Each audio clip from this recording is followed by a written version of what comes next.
2024-25 budget అంతా కూడా తప్పుల తడక. ఇది నేనంటున్న మాట కాదు. ప్రభుత్వం చెప్పిన కేటాయింపులు లెక్కలే చెబుతున్నాయి.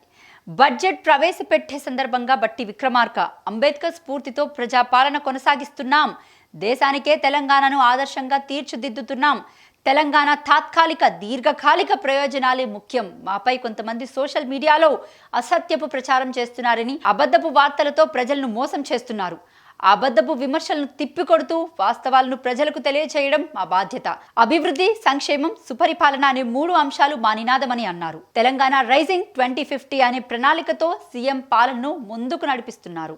రాష్ట్ర ఆర్థిక వ్యవస్థ పరిణామం $200 బిలియన్, రాబోయే 5 ఏళ్లలో 5 రేట్లు అభివృద్ధి చేసి $1000 బిలియన్ ఉండేలా చేసే ప్లాన్ తమ దగ్గర ఉందని కాంగ్రెస్ చెబుతుంది. ఎలా చేస్తారు? గ్రామాల్లో కూడా టోల్ ఫ్రీ ఛార్జీలు పెట్టా, లేక ప్రభుత్వం పథకాలను గాలికి వదిలేసా? నిజంగా కాంగ్రెస్ దోపిడీ దొంగలకు ఏ మాత్రం తీసిపోవడం లేదు. పేదలను ఆదుకోవడం మానేసి వారి వద్ద నుంచి కూడా డబ్బులు తీసుకోవాలని చూస్తుంది. కాంగ్రెస్ను ఏమనాలో కూడా అర్థం కావడం లేదు. రైతులకు అన్యాయం చేస్తుంది.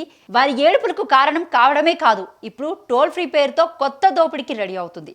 అసలు టోల్ ఫ్రీ ఛార్జీలు ఎవరికి వెయ్యాలో కూడా తెలియని తనంలో కాంగ్రెస్ ఉంది. మనం హైవేలపై ప్రయాణించేటప్పుడు వసూలు చేసే టోల్ ఛార్జీలని చూస్తూ ఉంటాం.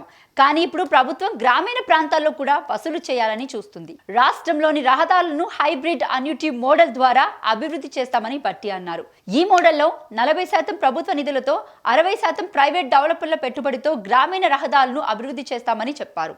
రాష్ట్రంలో గ్రామీణ ప్రాంతాల అనుసంధానానికి వీలుగా ప్రతి పంచాయతీకి బీటీ రోడ్ ఉండేలా రోడ్ల నిర్మాణం చేపట్టనున్నారు. ఈ లెక్కన టోల్ ఫీజు వసూలు తప్పనిసరిగా ఉంటాయని అర్థమవుతుంది.